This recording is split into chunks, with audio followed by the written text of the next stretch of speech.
Hi, y'all. I'm ready to start, or if y'all are. I'm not going to talk too long. Well, you know what? We'll make most of it a Q&A. But I just want to tell you So I'm turning 60 this year, and so what I wanted to talk about is like how does one like stay excited about making music, or how I have anyway. Over the many disappointments and many decades and being in bands, getting out of bands, which is sometimes difficult. So I started playing music when I was about 9, and studied in school and in college. And then I moved to Austin, which is still an amazing place to make music, believe it or not. It's gotten expensive because the tech industry in California moved to Austin because it's was cheaper there. So now Austin's real expensive. But I bought a house in '97, so that's kind of why I'm still there, why I can still afford to live there. But people there still have just this ravenous appetite for music and weird experimental stuff too. Like when I moved there, really in 1985, it was kind of we were making weird music, but there was only like 1 or 2 clubs that we could make weird music in, and I mean, to some degree that's still true, but it's a much bigger weird music scene in Austin than it was. It was just a few people, Daniel Johnston, Glass Eye. There were, those are the ones you would know. Well, I don't know that you would know Glass Eye, but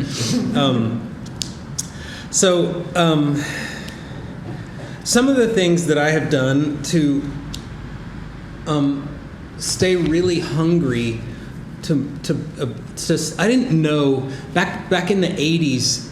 You sort of assumed that if you weren't hugely famous and dead by 27, you had missed your opportunity. But that isn't true anymore. I mean, musicians, rock musicians continue until they die. And we have a few models for what that looks like, but the way that it has worked for me, it has not worked out that I found this wonderful band that I really wanted to play with. The way it has worked for me has been learning to work with a lot of different people and learning how to get along with a whole bunch of different people and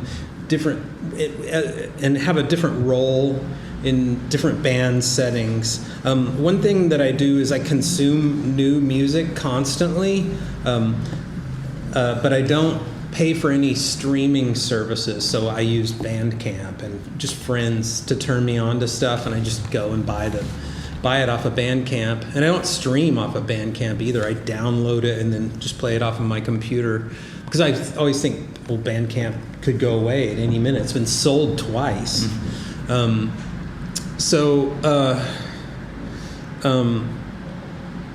another thing that we've been doing, maybe I'll start sort of,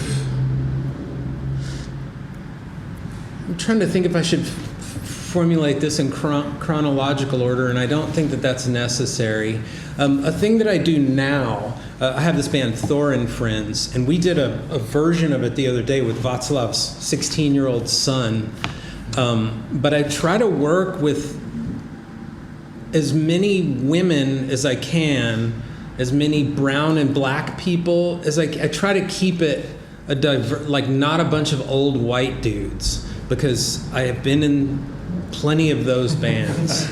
I was in Swans for 500 years, and it was had a long tenure in that band.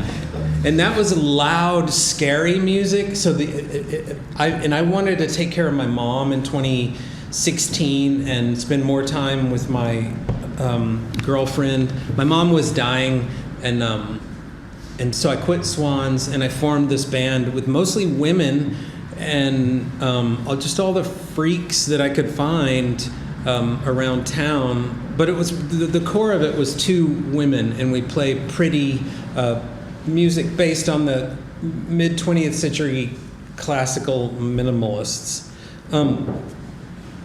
like Steve Reich and Terry Riley, and that's a kind of music. Like if you talk about that music or late 70s dub, all musicians are like, oh man, I love that shit. So like Lee Scratch Perry, King Tubby, everyone loves that. Everyone also loves John Cage. So I formed the band Thor and Friends. It was a little bit of a like whoa to go from touring with Swans in a big fancy bus to slumming it and losing money on some tours. But one thing that one thing that sort of worked out for me when I bought that house, that was in '97. I had done all kinds of jobs, like worked for the suicide hotline. I worked at the first ever Whole Foods. Now it's like a huge empire. I had no idea, or I would have bought stocks or something. But I wasn't buying stocks. I was in my early 20s, I was just playing in bands and I had some other weird jobs. I was a bicycle mechanic for some years. That was pretty fun. In my family, along with the basic operating system we get in our brains, mechanical stuff is no problem. Like if I can take it apart, I can probably put it back together. So I learned when I bought my house how to build a plumbing system, an electrical system, mostly from my brilliant brother, who has this just astonishing memory. And he would just talk me through it. I would say, Dave, how do I do this? And to some degree, I was just I was talking to old dudes and saying, how do you do this? And they and I had some innate ability to do it. So all this is leading to something having to do with music. I became a plumber and carpenter, and so because those jobs pay pretty well, I didn't have to make any music that I didn't feel great about for money. I've never had to do that. I think it's awesome that like maybe for 10 or 12 years out of all the years that I've been making music, I could have paid my way in life with just the money I made from music, but I kept fixing stuff for people. I mean, I'm self-employed. I'm going to end up talking about my side hustle more than music, but I'm self-employed. It's just like I get off of tour and like I tell people have texted me while I've been on this trip, and I said, well, no, I can't do it until November 11th, but if you can wait, and so I'll go home and have work. There's this thing that if any of you have toured, this thing called post-tour depression, and you get home and you've been dying to get home. You're so sick of this tour, so sick of these fucking 4 hateful people, and then you get home and you're like, oh God, I hate it here. I'm not moving anymore. This sucks. And but I think if you hit the ground running, it takes a little bit of the edge off of post-tour depression. You still get it. There was this formula, like however long the tour is, the post-tour depression lasts half that long. I don't know if I think I've had post-tour depression my whole life. But another thing that I wanted to say about playing music is although as I said, it has only really made me what I would call rich, and I don't mean rich. I don't even mean middle class. I mean barely middle class. It made me that way for a short time. 5 years, and then it made me at the poverty. I'm comfortable living in poverty. I mean, I have a house, and I can fix things for the, that was another thing that I learned very young, like when I was 20, so 40 years ago, is how to, in America, and I know I'm not talking to a room full of Americans, you guys have health care and stuff, but I learned how I learned that that our society puts a lot of pressure on us to consume a lot more than we actually need. And so from this hippie painter guy, I learned really how to embrace poverty. And I wrote a list about it one time. It's called How to Live Like a King on Very Little. And I wrote another list called How to Tour in a Band or Whatever. And both of those lists kind of went viral on the internet. They're just these, like, I'm not a bossy person, but those lists are written with the voice of this bossy, grouchy bastard. Because those are things I don't allow myself to be. I don't, I just don't. Which, takes me to my next point. I think, so I'm an okay musician. I'm a good drummer. I'm an adequate player of other instruments, but one thing that I think has been very important in my getting job after job with bands that I really admire has been I'm a pretty good hang. I have a mood disorder, I have depression, but people know that, so they expect me to be a bit moody, and I have learned my depression, I never took it out on other people too much, because once I learned I had it, in mine it was always sort of directed inward, but I learned how to live in a van with like several other people, women and men, and get along, and respect space, and that helped me to get jobs playing music. And the way that I got, the way that I started playing with Billem Callahanem and with Swans, and kind of with Amanda Palmer, although we knew each other before, was by writing them letters. I wrote them letters and just said, hey, if you ever need someone to do this or that, I would love to do it. And it worked in lots of cases, more than just those two. One thing Michael said to me on tour one time, Michael Girard from Swans, we were watching the Necks. Do you guys know that band, the Necks? They're from Australia. They're amazing. They're playing here in a week. You guys should go see them. They're so amazing. Best live band. It's like the best band. It's like a weird. It's sort of like a jazz band, but then they became, and I'm making this up, I think that they became really fascinated with mid-20th century American minimalism and just said, what if we did a thing like this where there's not solos, but the whole thing just sort of moves slowly along and morphs, and you watch them and you completely lose track of time, and it ends up somewhere very different than where it started. But it's all improvised, right? And it's all The improvised. records and the shows too. Yeah, you can watch all of their pieces. In the olden days, all of their pieces were about an hour long, and just went for an hour, and then stopped. They have a break usually during the shows, like for 20 minutes. Yeah, they go out. Like when I saw them in Austin, I've seen them in Australia and I've seen them in Austin. In Australia, they just did one set. I don't remember how long it was. But in Austin, they did almost an hour, took a break, then did almost an hour. It's amazing. And Michael said about that music, that's a really high calling. That's what I feel, and I do feel that about the Necks. But I feel that about music in general. I mean, most people I know don't consider going into the ministry a high calling anymore.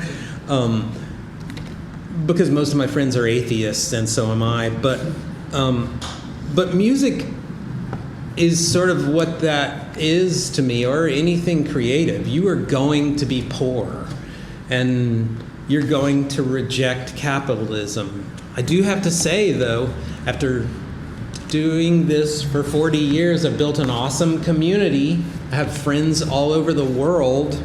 I met James Toth because we were both Young God Records people. I met Václav because I was coming over here with Swans all the time, right? And with, I guess just Swans. Thor and Friends too. Yeah, Thor and Friends too.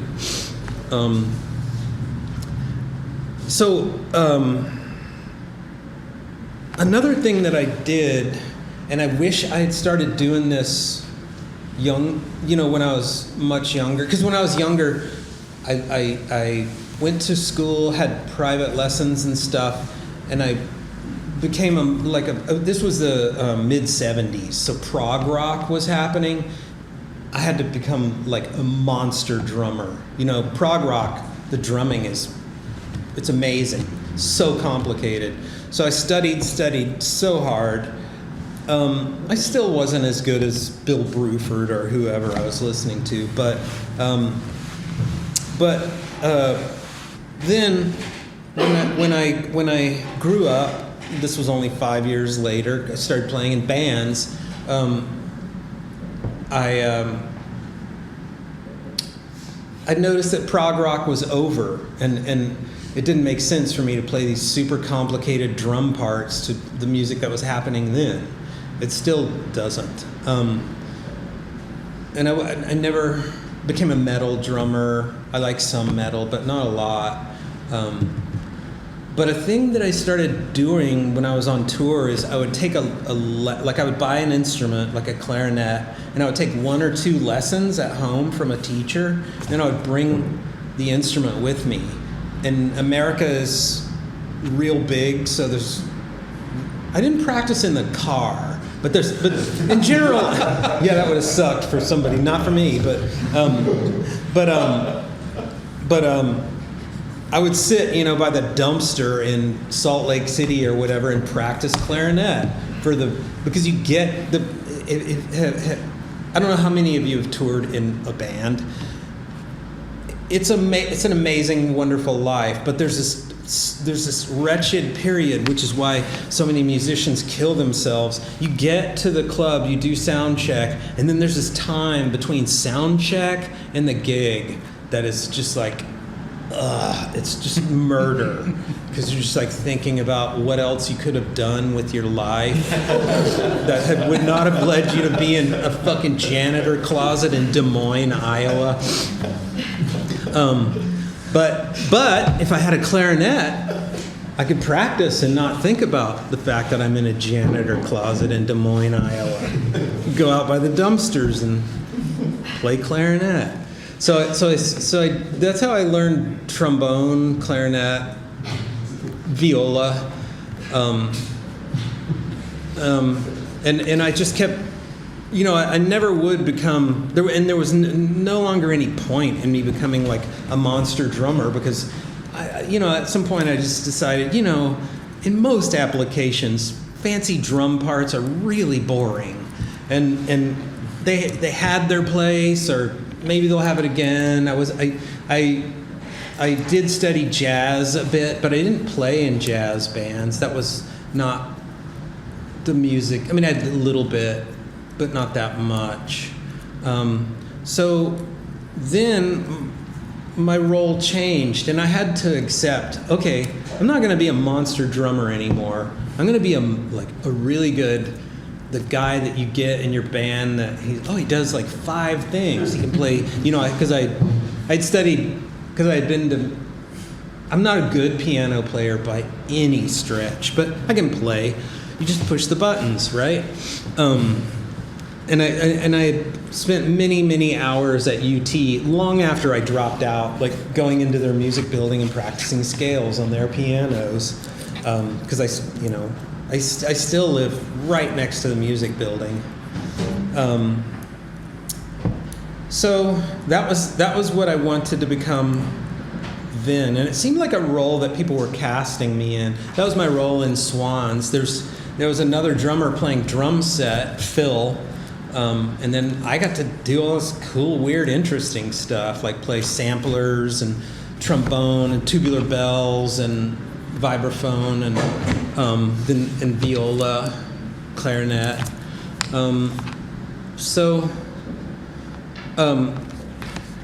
I just sort of,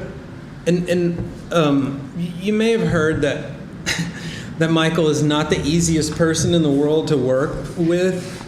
It's true, but he's also a very generous, really caring friend. I love him, and he's been a huge inspiration. Still is to me. He's still a very dear friend. People are, so. And I said this another way a bit earlier in this ramble, but one of the most important things for a musician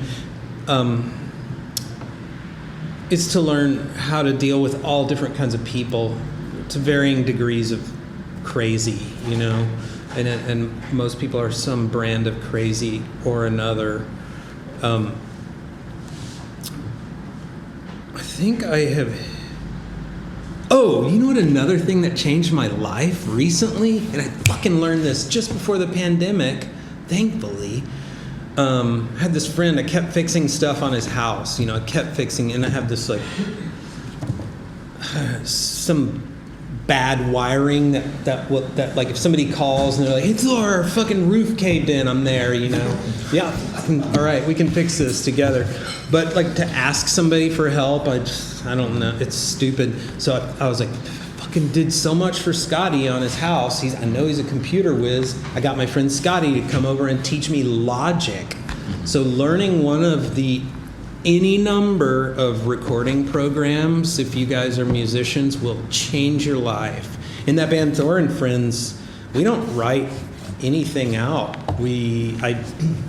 I use a recording program and I play all the instruments, some of them very badly, and then I send stuff out, and it's just so much easier. And now there's like 15 people in that band, so they all take those parts, and for the most part, they do something way better than I would have done, which I'm not a control freak. These guys definitely know that. Like the other day, it was just like, I'm going to do this super simple line. You guys do whatever you want. And I'm pleasantly surprised that people come up with way better stuff than I would have. But, and I had to learn, like I kind of have learned,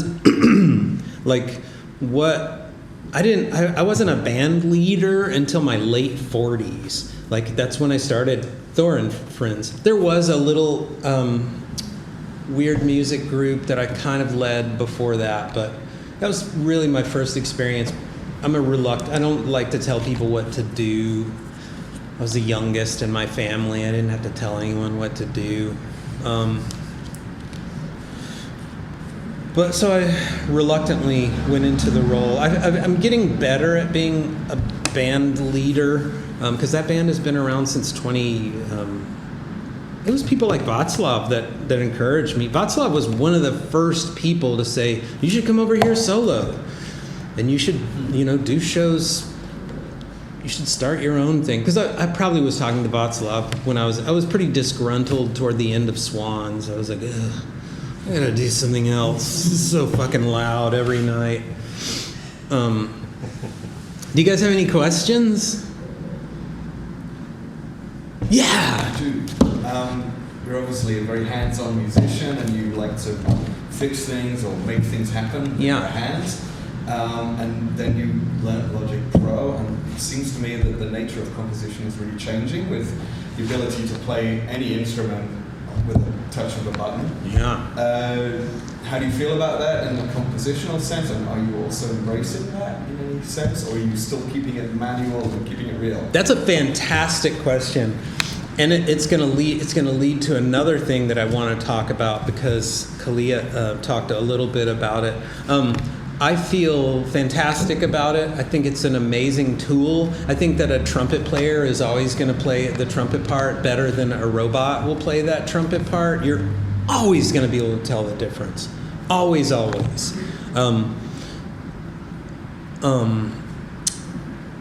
But I think that there are just amazing compositional tools. My writing and reading music was always pretty slow. I mean, I was always like, even when I was studying piano, I almost had to memorize. If I had I had to memorize stuff really almost before I could play it in front of my teachers or whatever. So I think that those tools are amazing because if you think about what our brain is doing, think about when you read words. You're looking at symbols. You put a group of these symbols together. That makes a word. What is a word? A word is a sound that represents a thing. That's a lot of acrobatics for your brain to do. At least with music, if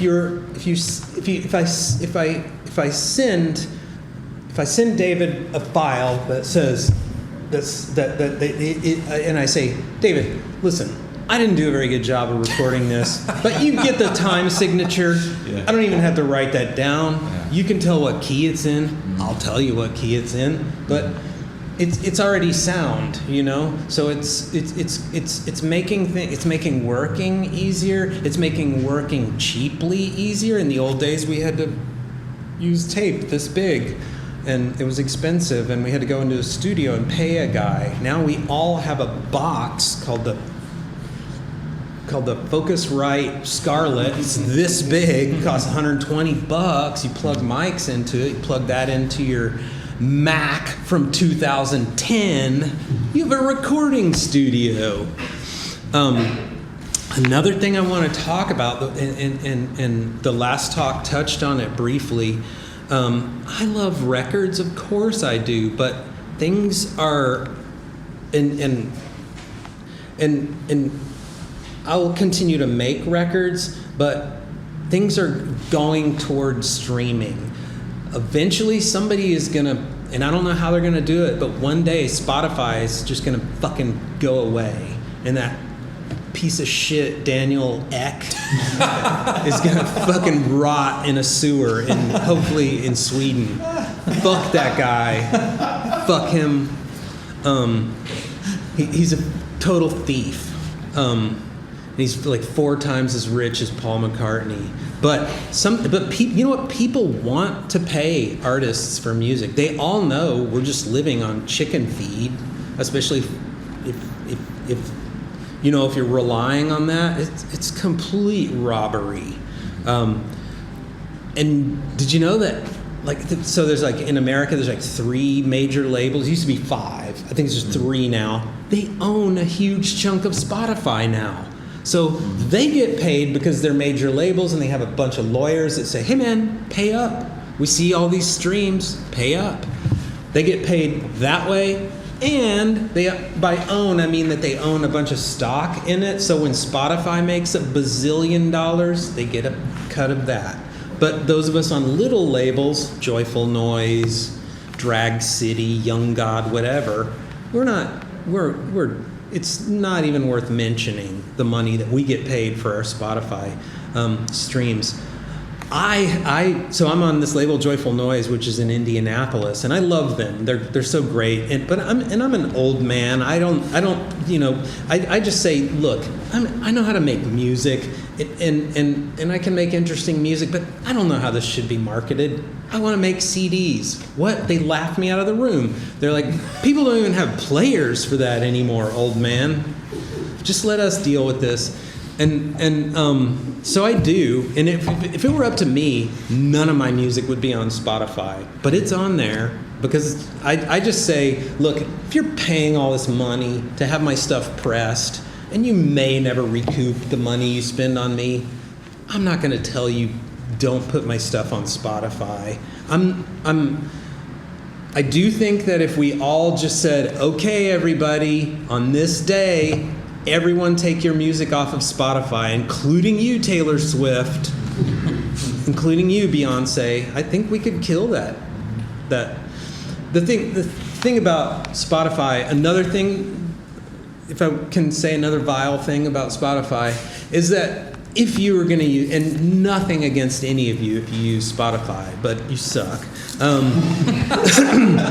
if you're going to use a streaming service, at least Apple makes this neat little machine, you know. They make laptops that work really well for those, you know, for those of us. I think Apple stuff is for people who just want a machine that tells you how to use it while you're using it.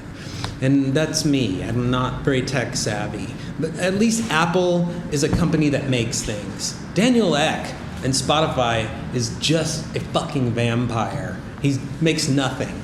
He just took Napster and just stole, you know, somehow, I don't know, I've never even learned about how that is legal, but Napster wasn't. But but eventually, and I don't know, I suppose you could mark my words on this, Spotify is going to go away, and it'll be overnight. Something new will come along, or we'll get a reasonable government in the U.S. I know that's laughable, but all we would need is legislation to say, hey, Spotify, it looks like you're a cartel.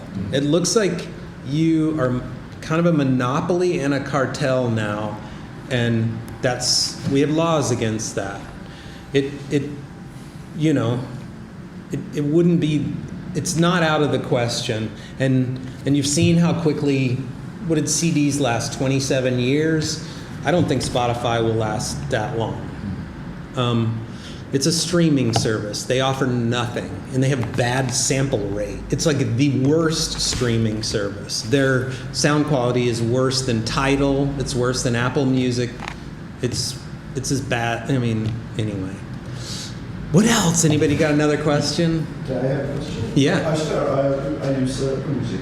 I swear I use music, but the question is, Cool. You made one of my favorite dub albums. It's Have Fun with the God from Billem Callahanem. You remix it. Can you tell me something about the process? Wait, which record? Have fun with Have Fun with God. God. Oh, yeah. Bill and I knew that he had moved to town. I was a late comer fan of Smog. I don't remember recording that. Isn't that song on Apocalypse? Yeah. The record Apocalypse. So I'm on one song on that. I'm on that song, Too Many Birds. Too many birds in one tree. You know that song? Just a spot, because I think you remake whole album. No, I just on that record I'm on one song. Okay. Just Too Many Birds. But I'll rant about Bill Callahan for a minute if you want. Bill is a man of very few words, and it's a little bit off-putting when you first meet him, because you're like, am I going to do all the talking? He just doesn't talk much, but that's just kind of how he is, and you figure that out. Like, we did a tour, just the two of us, and I was like, I'm not going to fucking talk the whole time. That will kill me. So there was just like huge canyons of silence, you know. It was fine. But he is a very sweet man, gentle, just brilliant. The way I got in touch with him was he moved to my town, Austin, Texas. I had been there for many years. And there was this realtor that sold him his house. And that realtor went to a bar that I sometimes went to, and I wrote a note and said, hey, Bill, my name's Thor. Give me a call if you want. Or something. Or I don't think email was even a thing yet. Not for me, anyway. This was in the 90s. This was in the 2010s. This was, 2010. It was 2010. Yeah. Hadn't gotten an email address yet. And anyway, we started hanging out. Oh, and he had me come out to Willie Nelson's studio. And you know that song, Mother of God? No, Mother of the World. Yeah, Mother of the World. Yeah, that song. I brought this weird plywood hammer dulcimer out with me to Willie Nelson's studio, and I did that dulcimer part on that song. He was in some weird. He would tune down a half step for that song, so I had to retune the whole thing because I had it in whatever A minor or something, D minor. So I had to retune the whole dulcimer, but I put that part on. But I think Jim White played the drums on it. Then I played, I think, all the drums on a couple of the next records, and then we recorded that song on that record, you're talking about just as like we just went in to record 2 songs, and that one got used for that record. He was gonna try to build the whole record off of that one song as an example, but he didn't use those players. He used Joanna Newsom's drummer, who isn't nearly as good as me. Seriously though, no, he's not. But his name's Neil. He's a nice enough guy. Then, you know what? Another record I want to talk about, a Bill record. I thought the thing about Bill Callahan, his guitar parts are going to be really simple. When we made that record, Dream River.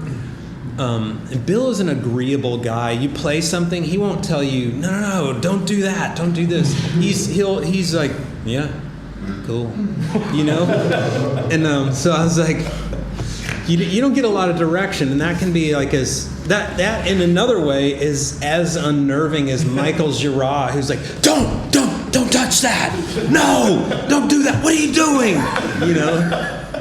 The 2 different extremes. And I was working with these people kind of at the same time, like, isn't there can't I work with just normal people? Is there some possibility these 2 guys work together?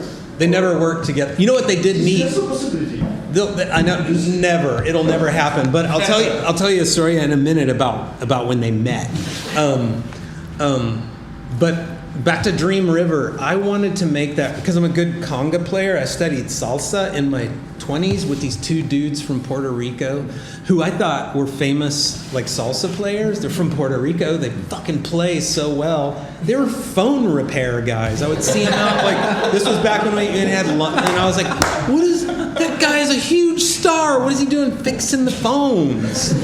But they were both phone repair guys. And so I've played congas since my 20s, and I was like, a drum set is too clunky. Jim White had played a lot of real busy drum parts on a lot of Bill's records. I wanted to do something that where the drums were there, but would just sit way behind Bill's thing, just to propel the songs along, but not a bunch of fucking clatter and stuff to get in the way. So for the most part, it was me and this great bass player, Jaime Zuveza, who plays in a fabulous band called Hidden Ritual in Austin. And then Matt Kinsey, who still often plays guitar with Bill. And I played mostly congas on that record, Dream River. There was a couple of songs where I was like, well, this one has to have like a ride cymbal and snare beat.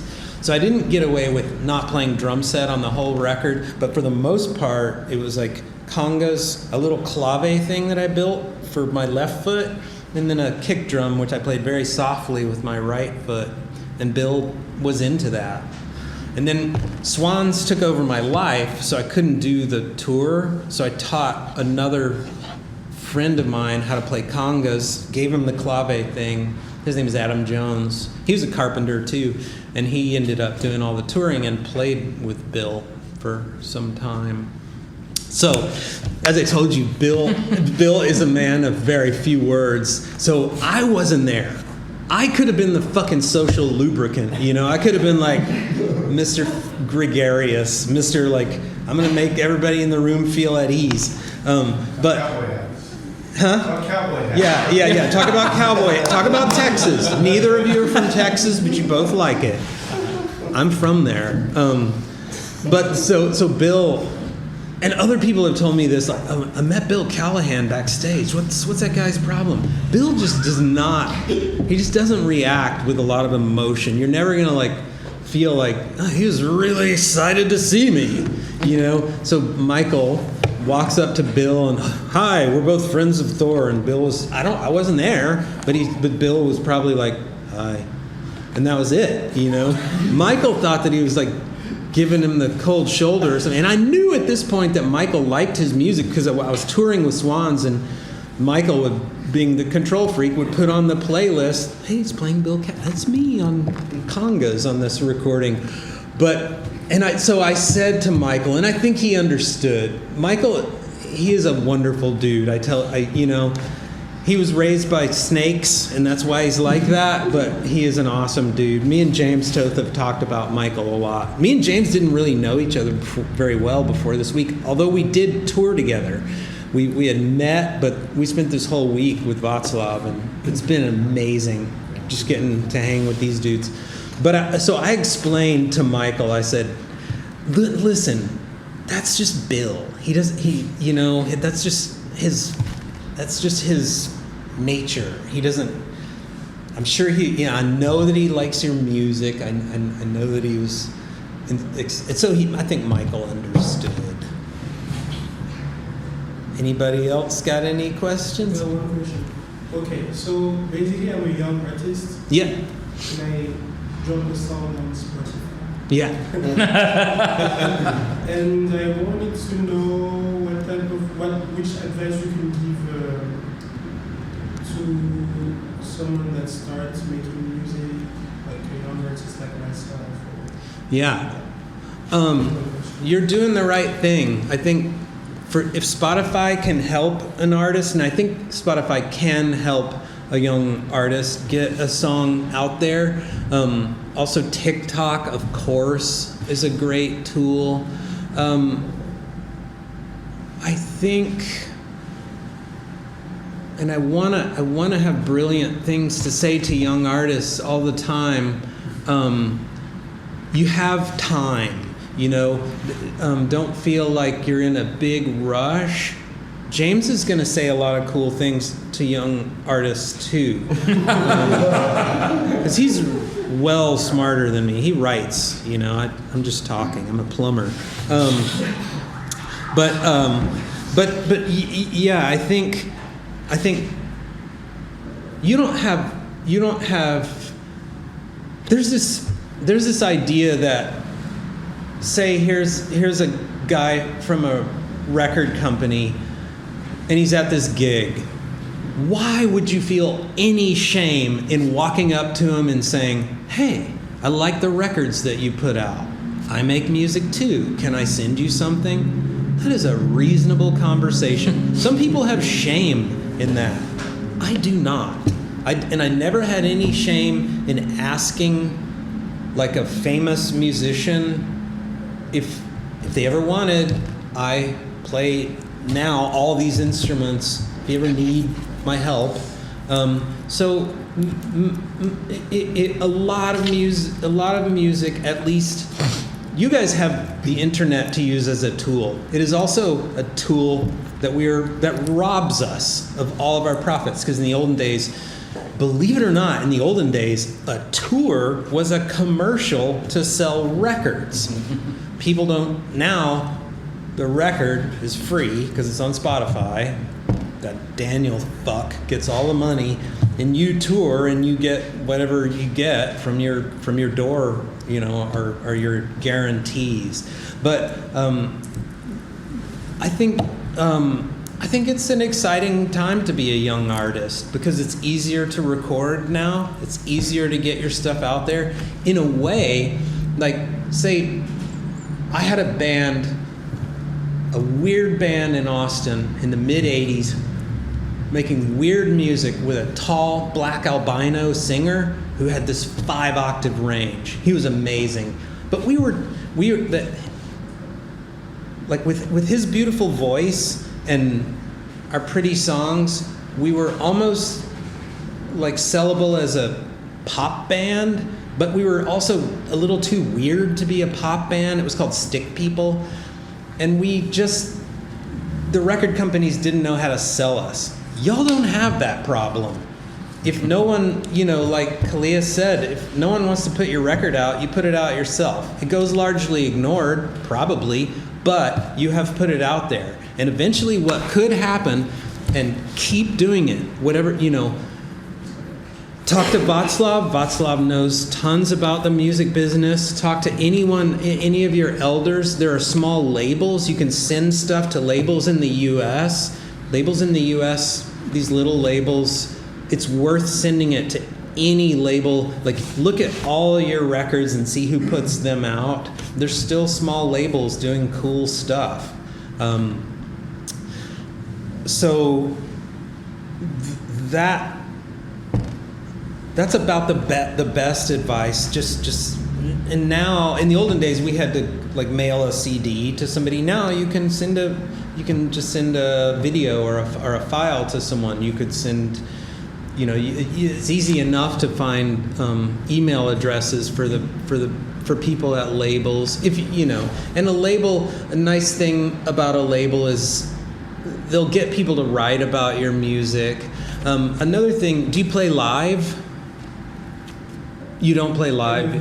Actually, to be honest with you, I'm mostly like a fine artist more than like a musician. Visual art. Yeah, visual art. Cool. So I came here for that reason. For fine art. He's a residency here? Oh, cool. Super cool. So music writers will find that so fascinating. If you make music and fine art, people want to write about that. Whether it's the people who are writing about fine art or the people who are writing about music. But the fact that you do both, a journalist will love that. And they'll do a story about you. This dude is in our, where did you come here from? From France. Awesome. Yeah, someone will write that story about you. Like, here's this dude. He's making he's making fine art in Prague, and he's making this music. So then everyone who reads that story will go to your Spotify thing and go, oh, wow, this is fucking cool. There's just there's just always, when in the early days before that piece of shit who lives in my town, Elon Musk, bought Twitter was fun. It used to be really fun, right? It used to be fun. It sucks now. It's like a hateful Nazi hellhole. I just go there and like troll Republican senators and stuff. All I do is like just like take my foulest instincts to Twitter. But I still keep in touch with a few people on there, but it's all Instagram now, and I should learn to use TikTok, but You'd be good. yeah, I do have fun making videos. What else, you guys? I have a question. Yeah. If you can come back to what you have said about Daniel Beck of Spotify. In a recent interview, you said a public statement towards the record labels, telling them you shouldn't have been so stupid to put your catalog onto Spotify, so stop complaining. And now, but there are still artists that you cannot find on Spotify, like Joanna Newsom. Yeah. Her catalog is completely out of any streaming platform. Mm-hmm. So shouldn't be the right way to take down the albums off Spotify? Yeah. And start selling the albums on the shows. Or sell them on Bandcamp. There already exists. This is a fucking frustrating thing. There already exists a streaming Bandcamp is a streaming platform. Maybe it doesn't work as well. I don't use it as a streaming platform. Maybe it doesn't work as well. Maybe it's clunky or something. Yes, it's fine. It's fine. There already exists a platform to take everything off of you're right. That is absolutely what needs to happen. And we could kill Spotify tomorrow if we could get some sort of consensus, and it has to be lots of artists. It doesn't have to be all of them. You know what? It just has to be everything interesting, like Joanna Newsom. Joanna Newsom and I were the last incarnation of Smog. It was just the two of us and Bill. And we did a tour, and then he went to being called Bill. She's awesome and really funny and fun to hang out with.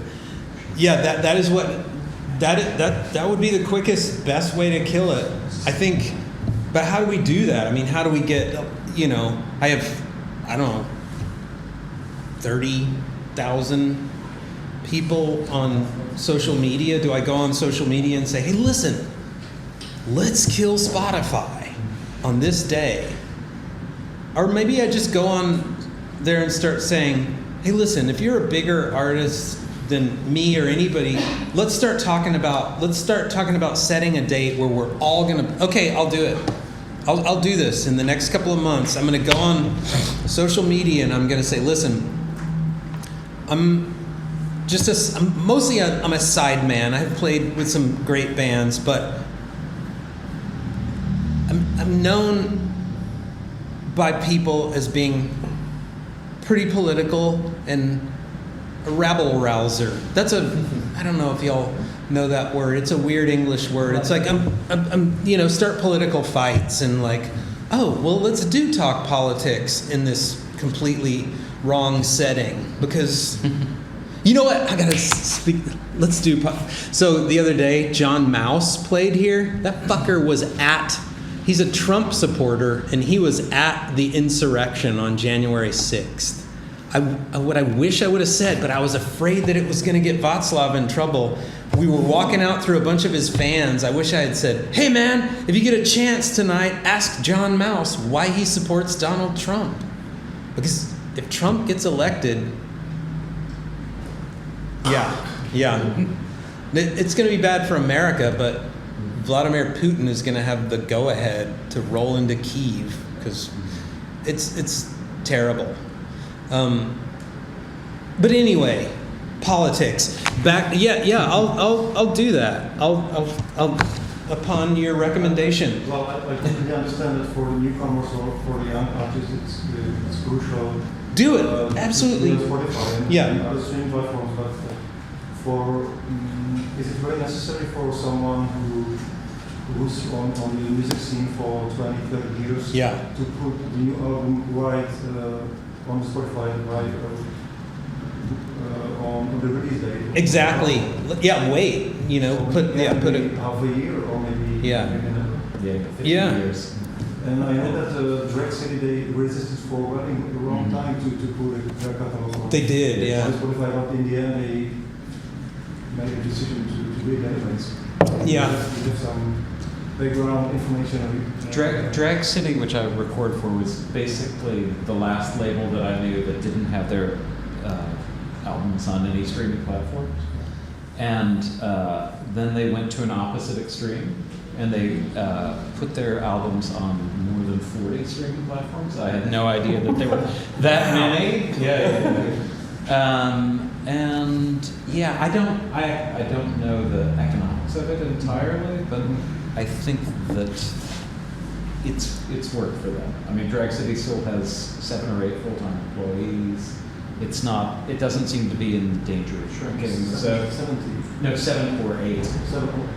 Full-time employees. Somehow streaming works within the kind of model of how the label continues.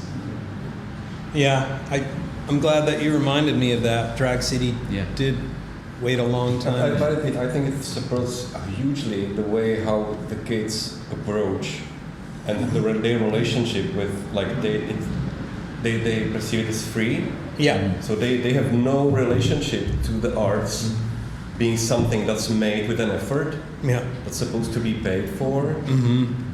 Not even like own a physical record. So it's like it's changing. It's like what they're growing up with.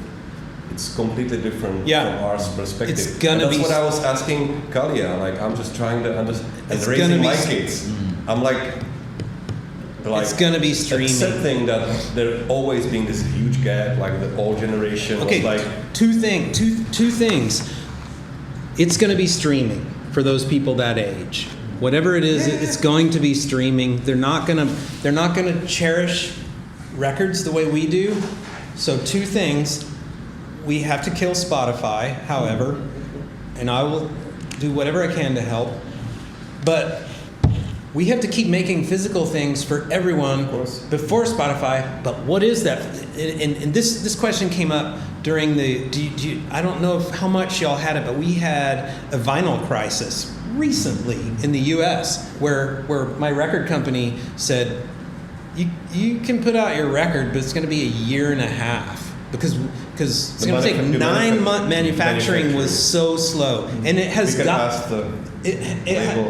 gotten better, it's gotten way better in the U.S. It's pretty good now.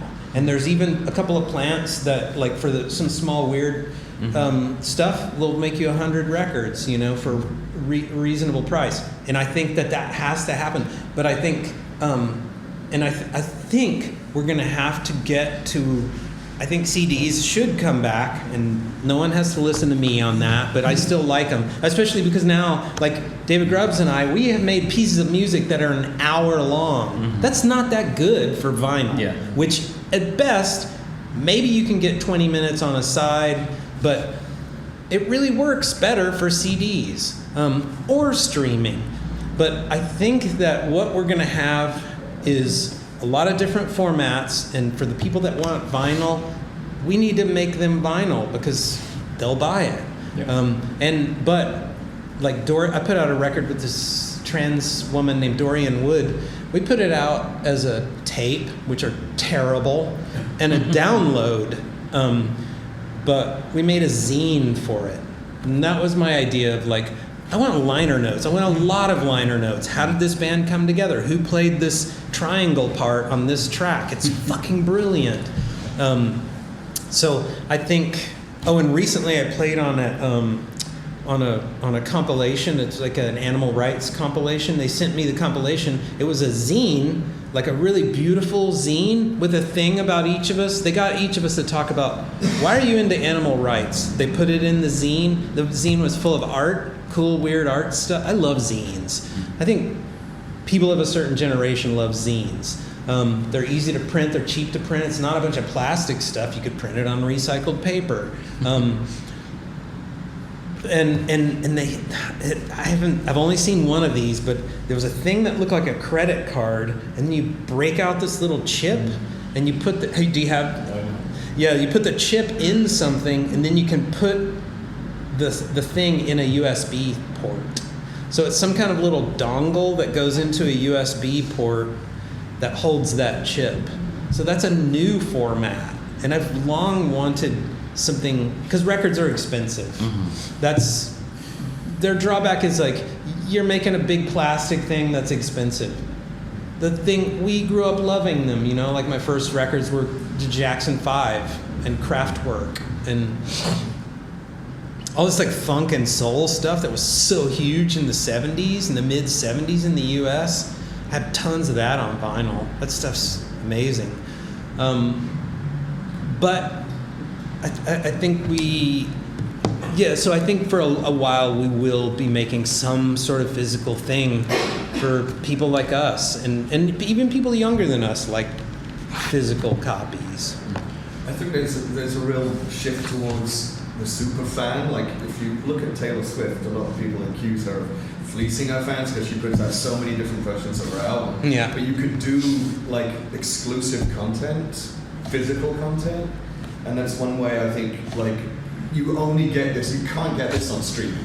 So if you're a real fan, you wouldn't just buy this, and you would do without the streaming because you'd already have the physical product plus the zine, plus the wristband, plus the key fob or whatever, you know, and that way you can kind of attract people who like physical things, who want to show that they're a fan of the band. Yeah. But I'm totally on board with the Spotify. Yeah, I'm sick of it. Yeah. And I try to do what I think you mentioned, which is I pace my releases, so I put my releases out on Bandcamp first, and wait, and then so hopefully I will pick up at least some sales of my records before I put it on Spotify, and that's another way that I think we can kind of play that game. The thought came to me this morning is that you can just put a single out 2 weeks on Spotify, because the shelf life on Spotify is a week at best for a single anyway. Wow. And then just take it off. Yeah. Because now my back catalogue is pretty much demonetized completely because I'm not getting the streams because they're not. They put you noticed probably that they put the streaming limit for payout on a single song to 1,000 streams. I don't have the fans to get 1,000 streams for one song per year on my back catalogue. So I think I might just take it all off. On Bandcamp. Yeah. Musicians are smart people. Right. We can figure out how to kill Spotify. Right. It's gonna happen. It's just gonna take a while. And is it gonna be like Is it going to be Bandcamp? I don't know. It's already there. It's a pretty good, it's already set up. I don't know about that guy who owns it. It got sold to a gaming company called Epic, and then this other guy bought it. And I, of course, like just being like a reactionary, freak out, hysterical, I was like, I want to take all my stuff off of Bandcamp because they laid off 2 of my friends. Yeah. They laid off 2 of my friends. So I was like, one of the members of Thor and Friends. So I was like, fuck you guys for laying off Victor.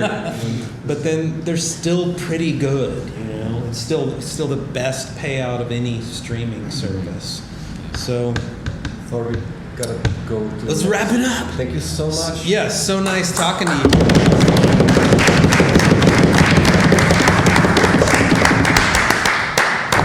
That was fun. Cool. Death to Spotify.